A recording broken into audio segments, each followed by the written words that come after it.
Hey everybody, welcome to the Orange and Brown Talk podcast. Dan Labbe. I'm joined today by Lance Reisland. We're going to do 3 pods with Lance here this week leading into your 4th of July. Quick scheduling update before we go, just so you guys kind of know what's coming up over the next few weeks with Mary Kay, Ashley, and I squeezing in some time off and different things like that. So we're going to have 3 pods this week. And then we're going to have 3 pods each of the next 2 weeks before we get into our training camp mode. We'll be back to 5 or maybe even more every week once we get into training camp. We're going to do some quarterback previews. Mary Kay and Ashley will be back on the pod. We talked about each quarterback, how they could potentially win the job week 1, what it might look like. We go through all 4 of them. So that series is coming up here in a few weeks.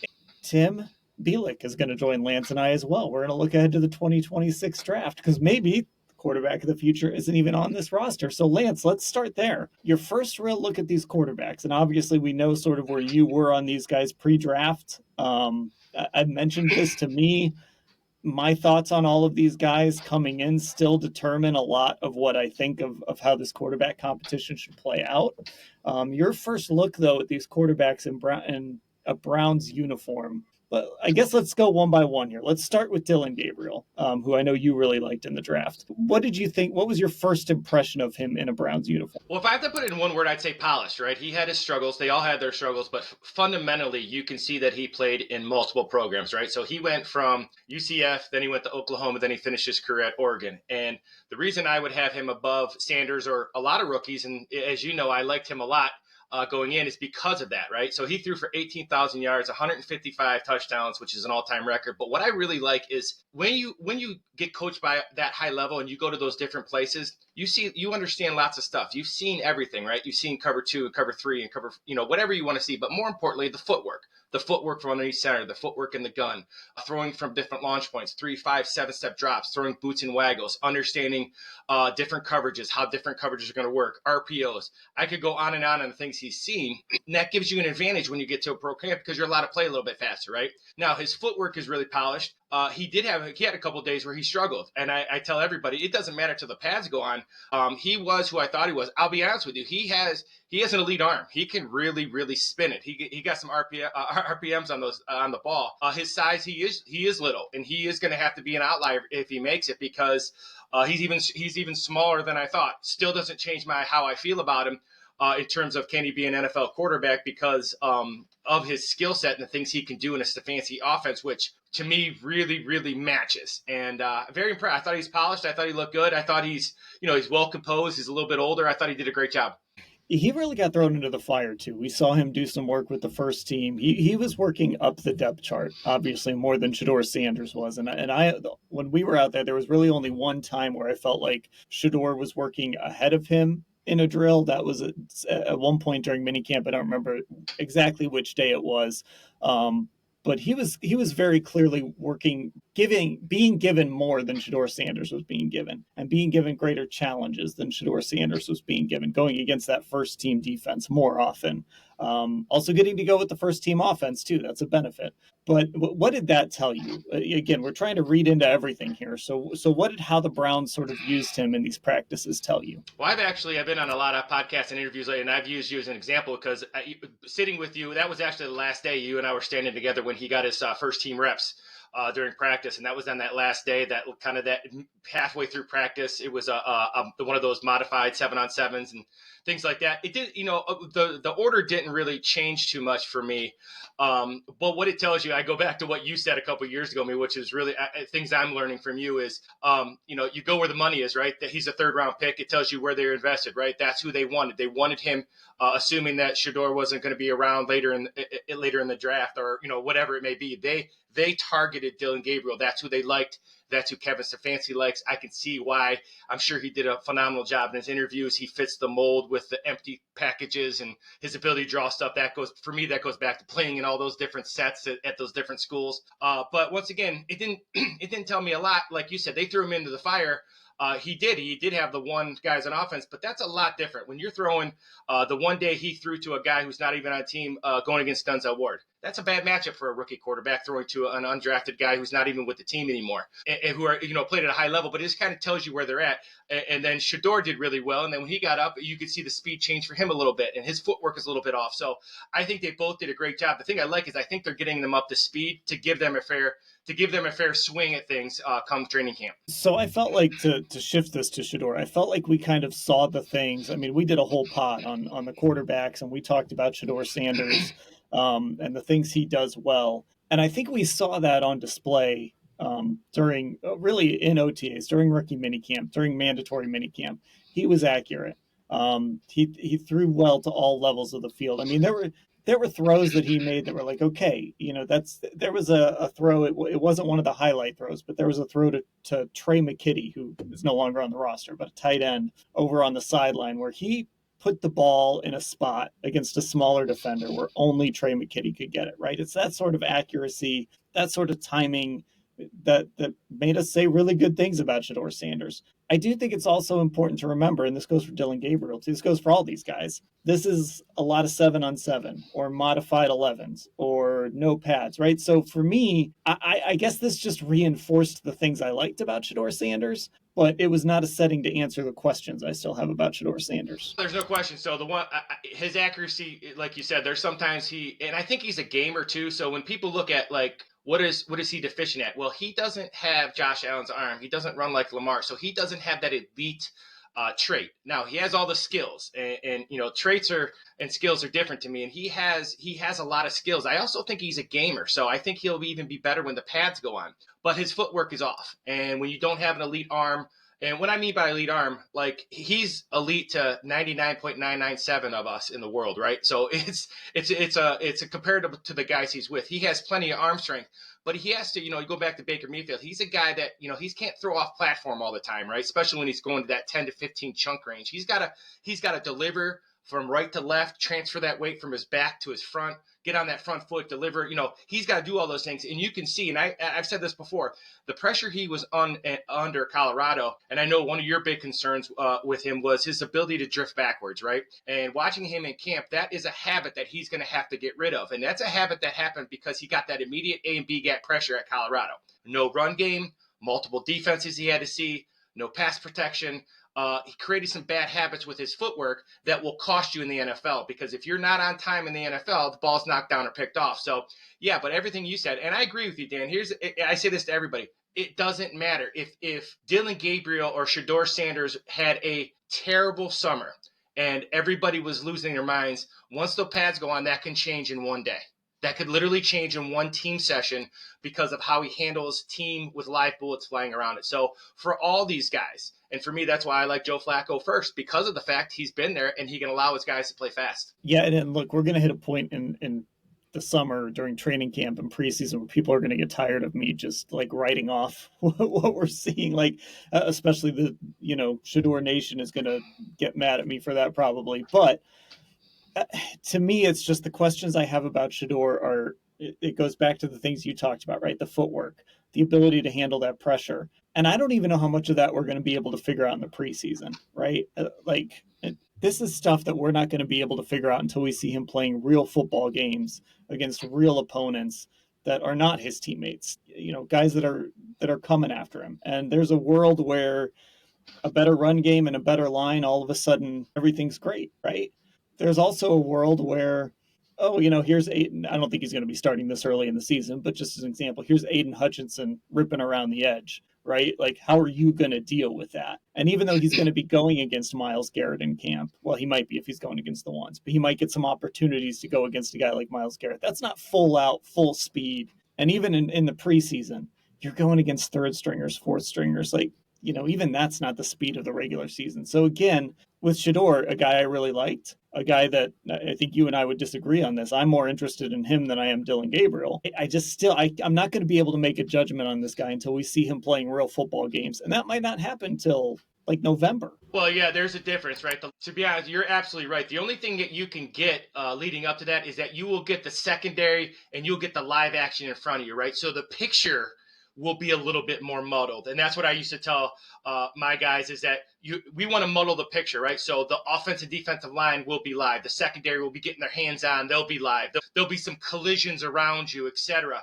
But you'll have a red shirt on, right? And I always say, you can say whatever you want, but until you know that Myles Garrett can come around the corner and knock you off your feet, then you have to get up, make the next call, make the next read. Those are all things that it's very hard to explain until you have to do it. It's a really tough thing to do. And until that happens, like you said, even in camp, now you'll know more because there's the action around you, right? So outside the phone booth will be violent. Outside the phone booth will be live. There will be things going on. But you're still in the phone booth as a quarterback until you get to that first where it is all live action and guys are getting paid to come get you. And that's a huge difference, right? And, the things that we saw in camp, you would be alarmed if all those guys weren't pretty good. And I thought they all did some really good things in camp. They should have. They were all in underwear for, the 9 days we saw them through the summer. So, I'm with you. I think everybody's got to, it's once again, especially with Shedeur, he's getting way too much credit. He's getting way too much criticism, right? He's just he is where you thought he was going to be. And I think you said it best. He's right where you thought he would be, right? The concerns are still there. The footwork concerns are still there. Some of the things, the arm talent in that set, we'll see what happens when there's real things going on. He's done some great things though. So let me ask you this, and then we'll get to some other guys as well. We won't just stick on the quarterbacks. But so if this were up to me, and obviously we know the Browns are thinking what they're thinking. I think we have an idea of what that looks like. If this were up to me, and I've said this before, this goes back to, because I'm not going to change my opinion based on 6 weeks of an offseason program. This goes back to knowing these guys, having watched these guys in college, right? We all did a lot of work on these quarterbacks. This is how I would set it up personally. I would start Joe Flacco, and then I'd kind of have Shedeur as the guy in waiting. And I'd have him sort of as when we're ready to hand the keys over, I want to see what Shedeur Sanders can do. Again, the caveat there too is I don't know what's going on behind the scenes. I don't know what's going on in the meeting rooms. I don't know how caught up he is on this pro offense, right? Things were, again, Colorado fans get mad when you say this, but things were simple at Colorado, right? They're simple at a lot of college programs. That's not unique, right? Jackson Dart, it was simple for Jackson Dart. He's got to get caught up in that regard. So assuming he is caught up, that's what I would do. How would you set it up if you were in charge? Well, it wouldn't be a pod with Dan and Lance if we weren't kind of disagreeing on some stuff here, right? So I'm with you on Flacco, and I tell everybody the reason I think Flacco is the clear-cut number one is because he allows these guys to play fast. And what I mean by that is that when you put in a play, and I've said this to you before, you have to go through it in the meeting room. Then you have to go outside and you have to walk through it. Then you have to kind of go through it on team with no live bullets around. Then you got to go through it with live bullets. Then you have to go through it with live bullets after the defense makes their adjustments and you make your adjustments as the offense. That all takes time. That all takes reps. That all takes game reps. Like you said, that's not going to happen on 7-on-7 during Wednesday practice. That happens in a game at Baltimore. So that's why I think Flacco, not only is he experienced, but he allows those guys around him to play fast. Now, from there, we differ. I think it's Dillon Gabriel, and here's why. Dillon Gabriel has played in a lot of offenses, and he has more experience with below the waist, right? The footwork with the RPOs. Even though the Browns are going back to what they do, you're seeing them underneath center. You're seeing them in the gun. You're seeing them throw from different launch points. 3, 5, and 7-step drops, play action off power, play action off counter, play action off jets sweeps. You're seeing draws. You're seeing a lot of different things that take a lot of different footwork that Dillon Gabriel has done. So early on, I would go with Flacco and kind of have Dillon Gabriel in the wings. However, I do think there's a place where Shedeur, once he catches up to that, for me, it has nothing to do with more the experience and just what he's played at, who he's played against, and the schemes kind of he's seen. He's done some pretty elite full scheme reads, right? Full reads and things like that. So I just think he's ahead in that. And I think he's a really good quarterback. This is not a feel-good story. As you know, I liked him for a long time because of that experience. Yes, and he is an outlier. And people say, well, can outliers make it? It is going to be an uphill battle for him. He is shorter. He is smaller. He's even smaller than I thought. But everything I thought about him, just like you said, though, it doesn't mean anything till the pads go on. It doesn't mean everything I thought about Dillon Gabriel is true to still there for me as well. And I'm not changing my thoughts after 9 days. And I think that's a great thought by you. You and I will be talking a bunch in the next 4 or 5 months, and we'll have that conversation because That there he is an outlier. But I just think it's Flacco. I think it's Dillon Gabriel, and I think Shedeur is a guy that you just continually, you mold like clay, right? He does have that skill set. He is big. He does have that mentality. He does have that moxie. I disagree with one thing that I've heard in the last 3 weeks. The offense was not that simple at Colorado, especially when they were empty. They did some really nice high-low things. I think you're right in saying it's obviously it's simpler than what he's going to see in the NFL. Pat Shurmur did not run, hitches and slants all the time, right? He did a lot of complex things at Colorado that I don't think all of a sudden Shedeur is not the number one guy. He slips to the 5th round, and now you get this narrative that it's too simple and he doesn't know anything. I watched every throw from Jackson State. I watched every throw from Colorado. Shedeur Sanders knows what he's doing. It just takes some time to get at the NFL level because he hasn't been in a different scheme like a Dillon Gabriel. Yeah, I mean, I think just to clarify that, when I talk about the simplicity of it, what I really mean is like you're coming to a Kevin Stefanski offense where these play calls are super long, right? And that wasn't what they were doing at Colorado. And that, there's this clip of, I've referenced this a few times, where John Gruden is talking to Jackson Dart. He's doing his little QB squad. I don't know if you've seen it. Oh yeah. But he's talking about like, what was your snap count? And Jackson Dart like claps. Right. And again, this is what they're doing across college football. These play calls are simplified. These pre-snap things are simplified. So you are correct. The offense itself was a Pat Shurmur pro style, Kevin Stefanski came up under that. Right. So I guess what I mean is more of the getting in that huddle, spitting out these play calls, understanding what every little piece of it means. That's really the area where I think Shedeur has to catch up. Well, yeah, and then, like I always say, do that after you get hit by Myles Garrett. So now you drop back, you're going through your reads, and Myles Garrett beats the left tackle and hits you square in the back at 280, running 4.5. All of a sudden, you got to get up. And that 40-second clock starts as soon as that play's over. So now you get up, you're catching your breath, and all of a sudden, the play call comes in, and it's a kill, right? So you get this long play call, and then if you don't get the look you want, you kill it and go into another long play call. And you got to say all that in the huddle, then get up to the line of scrimmage with no breath in your lungs, look at the defense, see what they're giving you, kill it, and then after you kill it, you have to go through your reads through the kill play. That all happens within 10 to 15 seconds. Those are the things all those guys, besides Joe Flacco, in my opinion, will struggle with early on until they get acclimated. Okay, let's get to some other guys here.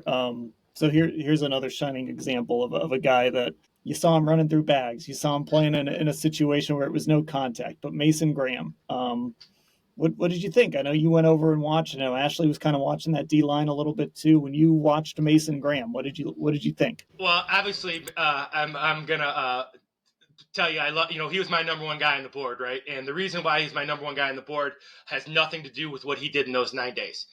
He could have not have practiced, and it wouldn't have changed my thoughts. And the first thing I remember, a number of people that we don't work with came up to me and said, "Boy, Lance, he doesn't fit the mold like Myles Garrett." Well, there's very few humans on the planet that look like Myles Garrett, right? Let's make that very clear. Myles Garrett is scary when you see him in person and you stand next to him and you shake his hand. You're like, how does anybody block this guy?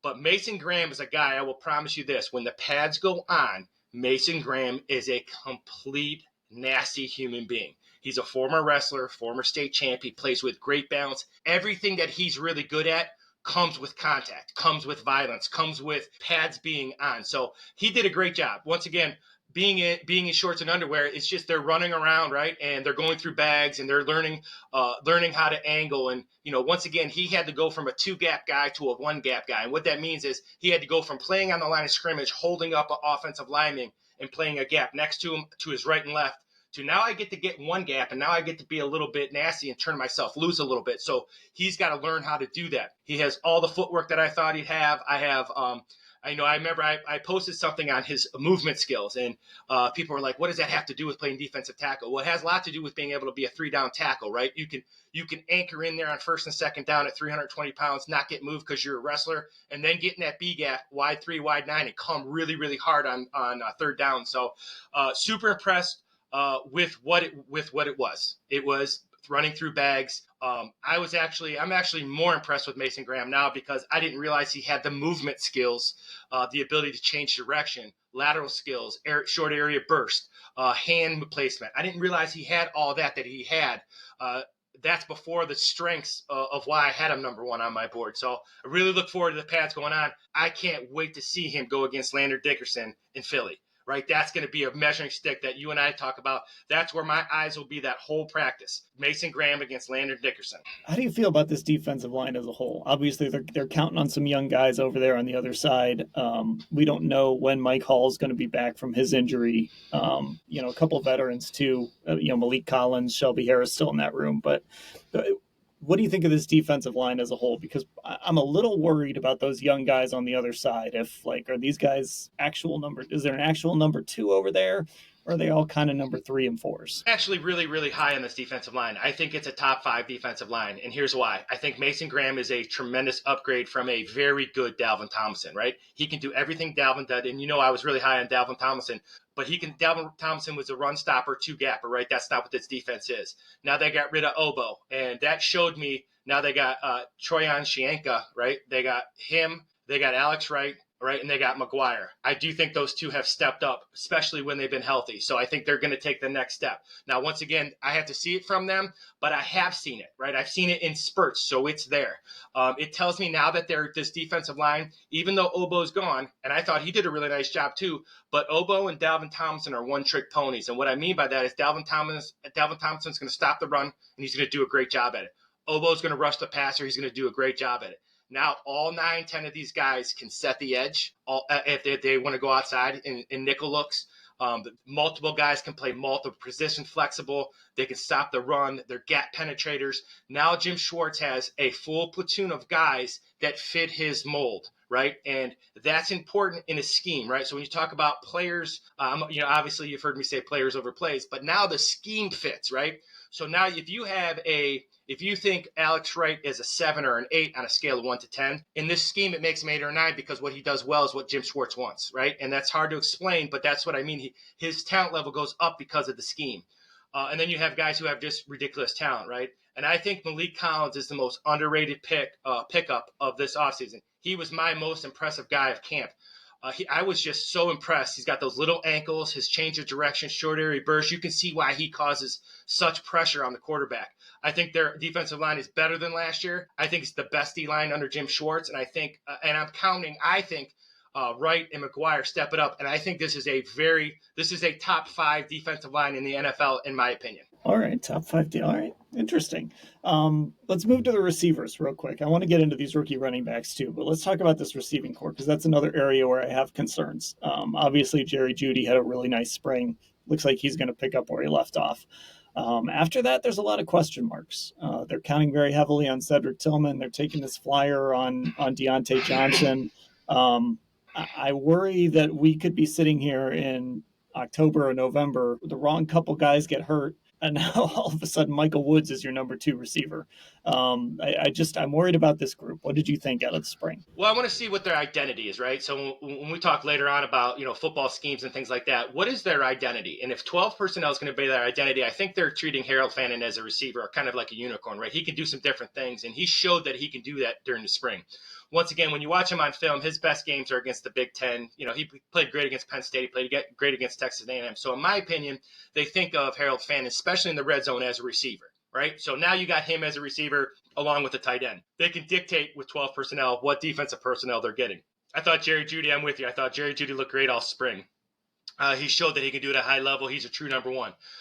There's, once again, as a football coach, when you go scout somebody or you go do some things and you look at a guy, there's very few people that look like Ced Tillman, right? He's just such a physically gifted kid, right? Big, strong, long, fast, does everything right, runs good releases, catch point. He's just got to stay healthy. I think they have big plans for Ced Tillman. I thought the next best guy, and this is going to be crazy, but I thought Luke Floria fits a need they have. And people are like, oh, he's too short. I tend to look at people, as you know, Dan, I don't really kind of go with the norm, right? I don't go with what everybody says. He's too little, he's too short. But for what they do on offense and how much he would have to play, I think he gives them a guy like Luke Florio will remind a lot of people of Julian Edelman. That ability to work underneath, that ability. First of all, they don't have any depth. They don't have a lot of depth. They have 0 depth at the slot position, right? So he's a big guy that can, and all he's done is played well. And once again, there's a guy we got to see in the preseason. A lot of time, I've been high on receivers in the preseason, and I'm learning where the money's at, all that kind of stuff. But I just try to stick to what I see football-wise. And I think Luke Florio can help them Special teams are some other things. But primetime guys, I think they're counting on Fannin. I think they're counting on Tillman. That's their 12 personnel. As you say, though, Deontay Johnson, Jamari Thrash, Michael Woods, David Bell. Is any of these guys going to stick out? I'm not sure. I just thought Luke Florio looked twitchy, a slot guy that has some twitch that can do some work against linebackers and things like that. I could be wrong. I've been wrong before, and I'll be wrong again. But I really like Luke Floria. I think Judy's a number one. I think they're treating Fannin as a receiver, especially in the red zone packages. If they go back to their identity of being a nasty run football team, I think they could be okay if they stay injury free. We're really going deep cuts here because I get another name for you. You know who I think is going to be a preseason star or a camp star, especially because I think he's done the smart thing. He's attached himself to Shedeur Sanders in a lot of ways. I think Gage Larvadan is going to be. I think people are going to love him. I think he's got a chance. Went to Miami of Ohio, South Carolina last year. Didn't put up big numbers. But he was working with Shedeur a lot after practice. He was he made some of the highlight catches. I think he's a guy like Luke Floria. I think one of those two guys is going to be your kind of preseason training camp star. Yeah, it's funny you say that because he did do a smart thing. He did attach himself to Shedeur, and they created that combination. So when they got in there, especially vertically, right, and that's where Shedeur. If you look at what Shedeur, did well in these camp things, he threw the ball pretty well vertically, right, and he threw it to him. So you're right on that. He was very impressive. Just that vertical threat, right? So that'll be interesting. I think one of those two. Caden Davis was real good all camp too. All he did was catch the ball all over the place too, and he's been around. But once again, I do my best. I understand the limitations, but my dad always taught me, tell me what these guys can do. I know they can't do some things, but tell me what they can do. Caden Davis, Luke Floria, these guys got open and they caught the ball all camp. So we'll see what happens when the pads go on, when real things start happening. But you're right. There's some camp stars that we'll see emerge. It's just not a deep position, so these guys got a shot. Caden Davis is a good one to bring up. Yeah, keep that name circled too as we get into training camp. So, you had mentioned Fannin and sort of how they'll use him, but let's look at these running backs. Are again another area where it's hard to really get an idea when there's no tackling, there's no contact, but. We did get to see Deuce Staley work a lot with these guys. That's if you're going to camp, that's one of the fun positions to watch is to go see Deuce Staley coach these guys up. Any thoughts on these two backs? Well, you're right. Deuce Staley's he's like a high school coach in my opinion. I love him. He is in their face every drill. Everything's a competition. He wants you to finish. Him and Judkins are they're just great guys to watch. If you want to learn the game of football, like I like to learn the game of football, and I'm a lifelong learner. Deuce Staley's a guy you got to watch. He's relentless in what he does. Now, you guys give me a lot of credit sometimes with draft stuff. I got to give you and Tim credit on Judkins and Sampson, right? Especially Judkins. I was not as high on Judkins as you guys were. I know we liked Henderson, but you guys liked Judkins too. The thing that impressed me about Judkins is that I knew he was going to be thick. I knew he was going to be a guy that I think is the key because he gets the Browns to 2nd and 5. And people are going to get sick of me saying that's the key to the season, turnovers and winning first down. But that's really what I think it is. And I think Judkins has a chance to do that. I thought Sampson does a lot of the same things. Both guys are more similar. A lot of people like to say thunder and lightning. I didn't really see that. I saw two guys who are really good, well-rounded guys who can run between the tackles. I think Judkins is a little better at the gap scheme because he runs with his hair on fire. And Sampson kind of gives you that that's patience, right, where he's really good in the zone schemes, right? And then I think what it really helps is now you've actually added a third back, right? Now Jerome Ford goes back to what he does really well. Right now he's a third down back, where he can excel. So now they got three backs, and I thought Pierre Strong does a really nice job too. So I think that you're never going to replace Nick Chubb. I'll say that all the time. However, they did a nice job of getting a bunch of guys that can make them successful. Judkins, the one thing that I was completely wrong in my evaluation of Judkins, when he gets to the second level, he will remind a lot of people of Nick Chubb. If you think about when Nick Chubb gets past those defensive linemen and those linebackers in secondary have to tackle him and he gets to full speed really, really quick. I was so impressed with Judkins, his short area burst and his straight line speed when he got into space. So I think both of these backs are going to be really, really good. And Judkins is going to be the key in my opinion because he helps them win first down. Yeah, I still wonder if Travion Henderson is going to be better, but I think Quinshon Judkins is going to be really good. And I think he's going to fit exactly like this team's going to want to lean on some people and I think run it at some people. And I think Quinshon Judkins is going to fit that really well. Yeah, you and Tim got to take some credit for that one because I was not on the Judkins train at all, and he was down my list a little bit. Once again, I will. I never have a problem telling you I like that guy. You guys. I love Dillon Gabriel and I loved Mason Graham and I love some of the guys they took, but Judkins is a guy that's been highly impressive. His physical skills, right? How he looks, his lower body, his balance, the things he does. So really impressed. Sampson as well. Both guys thick, really good, two good backs they got. Okay, anything else here? I know we spent a lot of time on the rookies, but was there anything else you saw you want to talk about real quick here from what you saw in the offseason program? Yeah, I think everybody should understand that this offensive line is going to be much better this year, and it's going to be much better. Two things stuck out for me. One is they're going back to the weak side zone, that weak zone that they Kevin Stefanski stapled with the boot off it. They're going back to counter power. So what does that mean to everybody? That means you're going to see Batonio and Teller getting out in front and knocking people down. I think besides Malik Collins, the other thing that was most impressive, because I was just looking at movement skills because football doesn't count until pads go on. DeJuan Jones will make everybody very, very happy, right? He's a guy who came in. He looked in great shape. If he can do that coming into camp, that whole offensive line to me, led by DeJuan Jones, physically looked in great shape. And they looked lean. They looked leaner than they did last year. They looked a little bit more muscular. They seemed like they had a little bit more attitude in their drills. Bloomgren's going to remind a lot of people of Callahan. He's kind of a disciple. So I think everybody should understand this offense and defensive line has a chance to be really highly competitive at the NFL level. Those guys looked in great shape. Well, that's a good teaser because we're going to talk a little bit about the offensive line and that scheme coming up in a couple of podcasts here that we're going to be doing Tuesday and Wednesday. We're actually going to be answering questions from our Football Insider subscribers. That's cleveland.com/Browns, the blue banner at the top of the page. If you want to get involved in that and get signed up to be one of our text subscribers, find us on Apple Podcasts, Spotify. Our YouTube channel is Cleveland Browns on cleveland.com. Full pods going up there as well. Just click that podcast tab to get caught up. Lance, I appreciate you taking the time. I'll talk to you later. Absolutely.